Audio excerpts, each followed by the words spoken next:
Now, the essence of all this is, first thing is to understand the nature of how existence is happening. Either you can look at this, or you can look at the atom, or you can look at the universe. If you want to look at the universe, it is complex, it is difficult because you don't have a gallery seat, you know. There is no… it is not like a stadium, you can sit somewhere and watch the whole universe. Very difficult, you can only see it in pieces. If you want to watch an atom, nobody has seen an atom, do you know this? Do you know this? Even in a super electron microscope, you can't see an atom. We have observed its activity, but we have never seen an atom as such. But we have broken it. We are capable of breaking things that even we cannot see.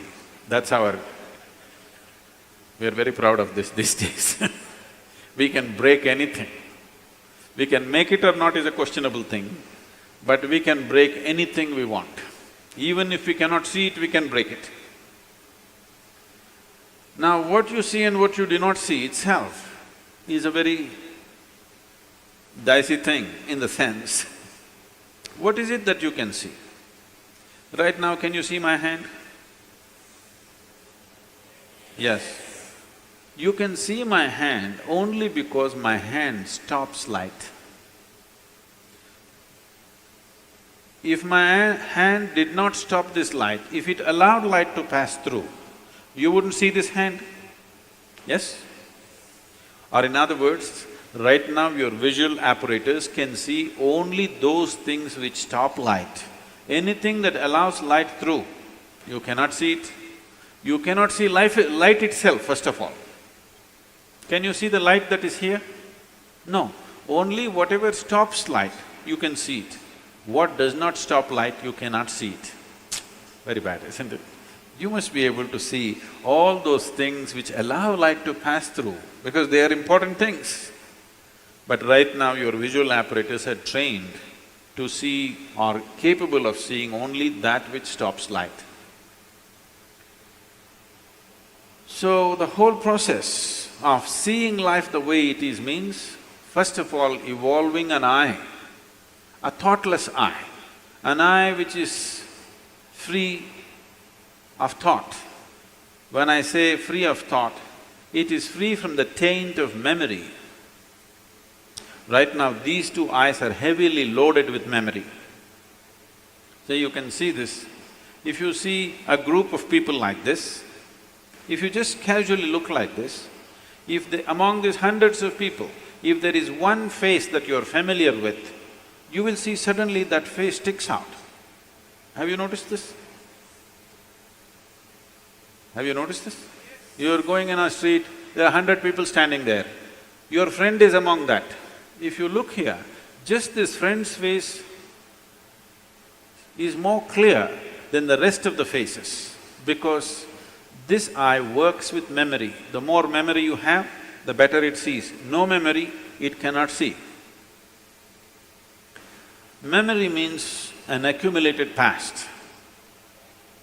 Memory means information. Memory means that which does not exist but acts out as if it does. Memories are more real than reality, isn't it so? Yes or no? So I want you to understand, everything in your life is run by memory. Not just your computer stick, everything in your life. When I say memory, not just what you carry here, your very body is a body of memory. Why, if you eat a banana, it becomes a masculine body, and if she eats a banana, it becomes a feminine body, is simply because of the memory that it contains, isn't it? The information that is stored in this body and that body is different. Same banana, it becomes a man, same banana, it becomes a woman. Yes or no? Huh? Are you eating different types of bananas? Same thing, same food if you eat, it is becoming one way. In one person it is becoming dark skin, in another person it's becoming fair skin. How? The memory that you carry. Do you remember your great-great-great-great-great-grandfather? You don't. But his nose is sitting on your face. Your body remembers, isn't it? You may not have no idea who it was, but your body remembers even today. 1,000,000 years ago, how your forefathers were, still it remembers, isn't it? So what you call as my body is just a body of memory. And eyes are loaded with memory. Eye which is loaded with memory, an eye which is corrupted with memory, cannot see anything the way it is. It will only see things as it is convenient because the software is working from inside. It will not allow you to see anything the way it is. This is what traditionally we are referring to as karma. It is there in your body, it is there in your energies, it is there in the way your chemical reactions happen, it is there in your brain, it is there in your mind, it is there in everything. In the very physical energy that you carry, there is memory because you will see each person's energies behave differently from the other simply because of the type of memory it carries. If you want to get rid of this, it's a long process. And if you get rid of this, dismantling of the personality and the body will happen. So another way is to create a distance from it. Just hold it little away. When you want to play with it, you play with it. When you want to switch it off, you must be able to switch it off. So for this, an external view is needed. Right now, your ears are loaded with memory, your eyes are loaded with memory, your tongue is loaded with memory. Why? If you are born in Karnataka, if you go to North India, food doesn't taste good is because the tongue is loaded with memory. Yes or no? Have you suffered this or no? You went north and they said aloo bhaji, aloo aloo matar, aloo palak, aloo parota, aloo, they said. You couldn't stay there because your tongue is loaded with memory. It wants the same things back, otherwise it will suffer. So what being loaded with memory means is a cocoon of the past is holding you. It will not allow you to even move into the present. A cocoon of the past holds you and you allow it to do this because it feels safe. It creates a cocoon. There is safety, but in safety there is also imprisonment. You're really safe if we lock you up in a safe, isn't it? But the problem is you can't get out. That's the whole problem. Walls that you build as self-protection, they also become the walls of self-imprisonment. That is the nature of life. If you lock yourself from inside or outside, it's the same thing. As long as you do not open the door, whether somebody locked you from outside or you locked yourself from inside, there is no difference. Anyway you're imprisoned, isn't it? At least somebody locked you from outside, you can at least complain and scream. You locked yourself from inside, you can only be depressed. You cannot even scream. At whom will you scream? So this process of what we are looking at is the memory imprints itself on all levels, right up to the elemental level. From the 5 elements which function here, from just after that, memory's work starts. So when we utter the word karma, it is not one simple formula, or it's not, people are saying theory of karma. We are not talking about any theory. We are referring to a certain reality. Karma means memory, action and memory. Past action exists only in the form of memory, isn't it so? Yes? Memory, not just what you carry here, every cell in the body carries its own memory. Why one atom behaves differently from another atom, though the same ingredients is, it has a memory. A hydrogen atom has one kind of memory, oxygen atom has another kind of memory. Unless you mix them up, they will continue to behave like that.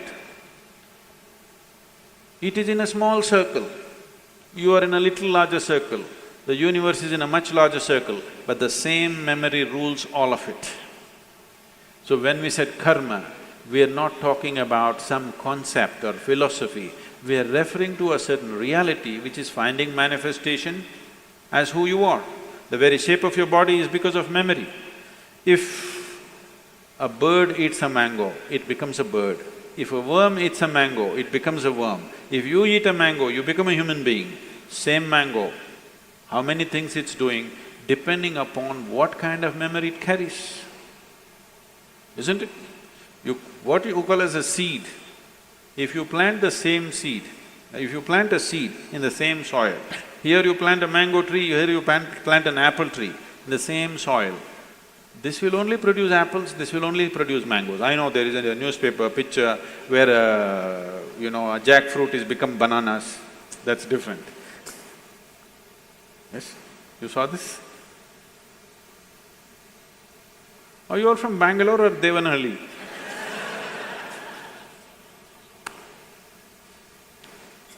No, you didn't see this? A bunch of bananas are coming out of a jackfruit for some reason. That's a freak. And that's happened because of some mix-up. We don't know who did the mix-up. But essentially, if you… in the same soil, if you plant an apple seed and a mango seed, this will only produce apples, this will only produce mangoes, because seed is a certain amount of memory, isn't it? Whether it is a seed of a plant or your father's seed which entered your mother's womb, it is just memory and memory and memory, isn't it so? This is karma, and this goes right back, right up to the elemental level, everything is memory. Only the pure element is free from memory. So the idea, when we're starting off Bhutesha, because that's the most important thing, that he mastered the elements, that's why we bow down to him, because he mastered the elements, he has an eye which has no memory, a taintless eye which sees everything just the way it is. So yoga essentially means developing an eye which is not contaminated by memory, which simply sees. It does not see things the way your memory perverts it, it simply sees everything the way it is. This eye will see those things which do not stop light. Right now, these two eyes can only see what stops light. If you start seeing something that does not stop light, that means another dimension of the eye is beginning to function.